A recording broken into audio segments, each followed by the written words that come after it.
თბილისის უმაღლესი სასწავლებლების 350-მა სტუდენტმა აგრარული უნივერსიტეტის მიმდებარე ტერიტორიაზე არასამთავრობო ორგანიზაციების წარმომადგენლებთან ერთად 400-მდე ნერგი დარგო. აქციაში სამოქალაქო განვითარების საერთაშორისო ქსელი და განათლების მინისტრის მოადგილე კოკა სეფერთელაძეს მონაწილეობდა. ღონისძიება კლიმატის ცვლილებების წინააღმდეგ მიმართული აქციის ფარგლებში მოეწყო.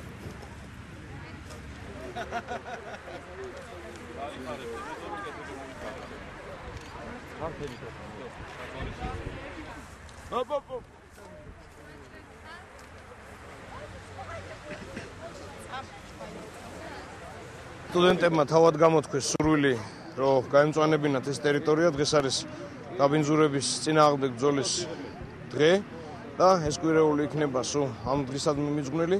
ჩვენ არანაირი უფლება არ გქონდა ამ აქციას არ შევერთდებოდით, იმიტომ რომ ბუნებაზე ზრუნვა, განურჩევლად პროფესიისა და განურჩევლად ყველანაირი მდგომარეობისა, ვფიქრობ, რომ ჩვენი ყოველი ჩვენთაგანისთვის არის ნომერ პირველი საზრუნავი. პირველად დღეს ჩემ ცხოვრებაში ძალიან მნიშვნელოვანია, რადგან ამით ბუნებას უფრო მეტ ჰაერს ვცენ თუნდაც და ეს პროექტი არის 350 ასეთი სახელწოდებით არის ცნობილი, გადარჩენილი მსოფლიო და მნიშვნელოვანია, რადგან მთელი მსოფლიო ამ დღეს ერთიანდება. ეს არის მეორე შემთხვევა, როდესაც ამ აქციაში ვიღებ მონაწილეობას, უშუალოდ პატრიარქის ლოცვა კურთხევით მიმდინარეობს და ძალიან დიდი მადლია ჩემთვის და ძალიან დიდი პატივი ამ აქციაში მონაწილეობა. ძალიან დიდი სურვილი მექნება, რომ მსგავსი აქციები ყოველ წელს გაგრძელდეს, რაც შეიძლება უფრო მეტად აქტიურად დაინერგოს მსგავსი ტრადიცია, იმიტომ რომ ეს არის ეპოქა, როდესაც გლობალური დათბობის პრობლემა არა მარტო საქართველოს, არამედ მსოფლიოს ძალიან აქტიურად აწუხებს და ჩვენ ახალგაზრდები მივესალმებით ამ აქციებს.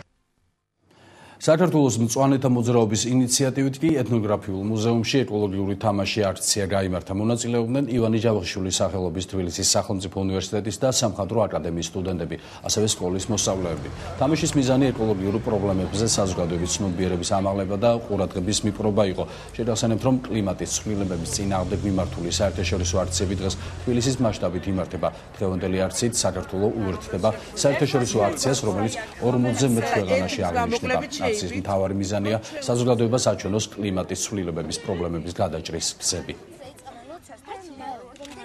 ეს არის საერთაშორისო აქცია 350. აი ეს რამდენიმე წელია მსოფლიოში ეს ამ საკითხებზე მიმდინარეობს აქციები, ეს საკითხი ეს ეძღვნება კლიმატის ცვლილების პრობლემებს. აი ამ აქციაში საქართველოს ჩართულია უკვე მეორე წელია. განსაკუთრებული თქვათ მნიშვნელობა აქვს მას, ეს არის მოსახლეობის ცნობიერების ამაღლებისკენ მიმართული. ყველაფერი გაგრძელდება კვირეულზე, რომელიც იწყება კლიმატის კვირეული იწყება 17-დან 24-მდე, მაგრამ 10-10-10 დღეს არის აქცია, რომელიც უბრალოდ მთელი დედამიწა დღეს აღნიშნავს აი ამ აქციას. მე ვარ სამხატვრო აკადემიის სტუდენტი, ჩვენ აქ თავიდან მოვედით იმისთვის, რომ დავხმარებოდით, ჩვენი დახატული არის რუკა, რომელიც ფაქტურად ამ თამაშის დედაბოძი არის და იმედი გვაქვს, რომ გავიმარჯვებთ. დღეს ფსიქიკური ჯანმრთელობის მსოფლიო დღეა. საქართველოში დღეისთვის ოფიციალურად დაახლოებით 100,000 ფსიქიკური აშლილობის მქონე ადამიანი აღრიცხული, ხოლო ფსიქიატრიულ სტაციონარებში 1200 პაციენტი იმყოფება. ფსიქიკური ჯანმრთელობის კოალიციის ინფორმაციით კი რეალურად ფსიქიკური პრობლემების მქონე ადამიანების რიცხვი ბევრად მეტია, რადგან ფსიქიატრიული და ნარკოლოგიური სერვისების დაბალი ხარისხის, გეოგრაფიული და ფინანსური ხელმიუწვდომლობის და სტიგმის სირცხვილის გრძნობის გამო მოსახლეობის გარკვეული ნაწილი ყოველგვარი კურნალობისა და მოვლის გარეშეა დარჩენილი. 2008 წლის რუსეთის აგრესიამ საკუთარი საცხოვრებელი ადგილებიდან 10,000-ობით ადამიანის გამოდევნამ საქართველოში ფსიქოლოგიური ფონი კიდევ უფრო დაამძიმა. ჯანდაცვის მსოფლიო ორგანიზაციის ინფორმაციით, ყოველ მეოთხე ადამიანს ცხოვრებაში ერთხელ მაინც ფსიქიკური პრობლემა აღენიშნება. მსოფლიოში 450 მილიონ ადამიანზე მეც ფსიქიკური აშლილობა აღენიშნება, ბევრად მეც კი ფსიქიკური პრობლემები აქვს.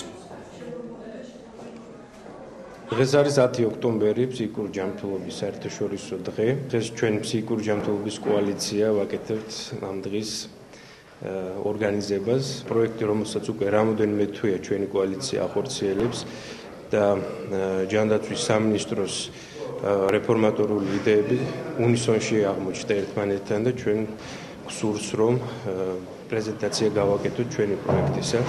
საქართველოს ფსიქიკური ჯანმრთელობის კოალიცია ასწავლობს ღონისძიებას.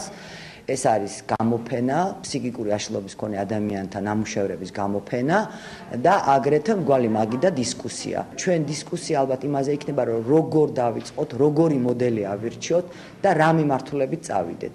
და გარდა ამისა, ხელისუფლების წარმომადგენლებს გვინდა კარგად უფრო ღიად მივაწოდოთ ჩვენი წუხილი, თვითონ დარგის ექსპერტების წუხილი. მოგახსენებთ, რომ ნამდვილად ჩვენ ვაპირებთ სერიოზულ რეფორმას ფსიქიატრიაში და ფსიქიურ ჯანმრთელობაში, მთლიანობაში და მოხდება, ასე ვთქვათ, განცალკევება მწვავე პაციენტების და ქრონიკული პაციენტების.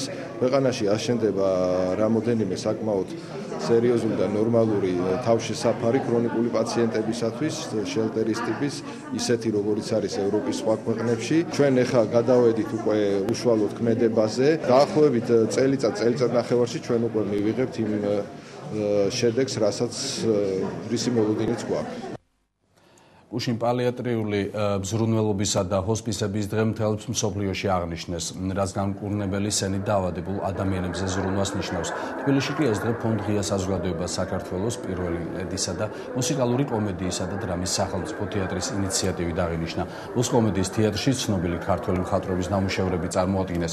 მსგავსი საქმიანობა საქართველოში 2 ჰოსპისი ანხორციელებს.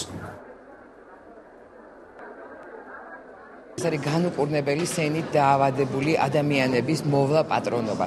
ფაქტობრივად მრავალპროფილიანი საქმიანობა, რაც გულისხმობს როგორც მატერიალურ დახმარებას, ტკივილის დაყუჩებას და შემსუბუქებას, ასევე სულიერ თანადგომას. ჩვენი დღევანდელი საღამოს მიზანიც ორგვარია. ერთი, რომ შევუწყოთ ხელი საზოგადოების ინფორმირებულობას პალიატიური მზრუნველობის თემებზე და მეორე, რომ დავეხმაროთ უშუალოდ ამ 2 ჰოსპისს. დღევანდელი დღე ძალზე მნიშვნელოვანია, არა შეიძლება არა კონკრეტული ერთი ან 2 ადამიანისთვის, არამედ მთლიანად ამ კონტინგენტის პაციენტებისთვის, მათი უფლებების აღიარებისთვის, მათი პრობლემების აღიარებისთვის და იმისათვის, რომ მათ დაინახონ, რომ საზოგადოებამ ისინი კი არ გარიყა თავისგან, არამედ მათ გვერდით არის და მათ პრობლემებს იზიარებს. სიკეთე არის, როცა ადამიანი ეხმარება სხვას. რა ვიცი, მადლობა ღმერთს მომეც საშუალება, რომ მივიღო მონაწილეობა ესეთი მცირედი, ვისაც რა შეუულია, ყველას უნდა ხელი გაუწოდოს დახმარების სხვა ესეთ სიტუაციაში.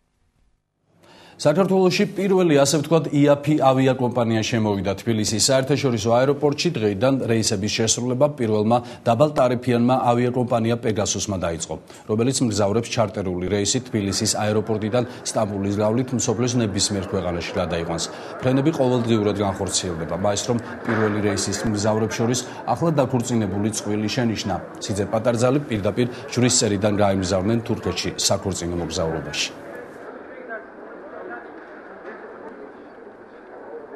ძალიან მნიშვნელოვანი დღეა საქართველოსთვის. გაიხსნა ახალი პეგასუს რეისი, რომელსაც ძალიან მაღალი დონის მომსახურება აქვს. მსგავსი ტიპის ავია რეისი კავკასიაში პირველია. ჩვენ საქართველოს ხელისუფლებასთან ამ საკითხზე დიდხანს ვმუშაობდით. ადამიანებს საშუალება მიეცემათ შეიწყიდონ ბილეთები ევროპისა და აზიის თითქმის ყველა ქვეყნის მიმართულებით.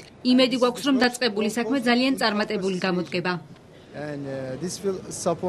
დღეს 10 ოქტომბერს ხორციელდება პირველი რეისი საქართველოში პირველი დაბალტარიფიანი ავიაკომპანიის შესრულებით და ულოცავთ ქართულ მგზავრებს დღევანდელ დღეს, ქართულ მომხმარებელს და უსურვებთ, რომ რაც შეიძლება ხშირად ისარგებლონ ამ ავიაკომპანიით, ვინაიდან კიდევ ერთხელ აღნიშნავ, რომ ფასები ამ ავიაკომპანიის ავიაბილეთებზე საქართველოში არის უპრეცედენტოდ დაბალი.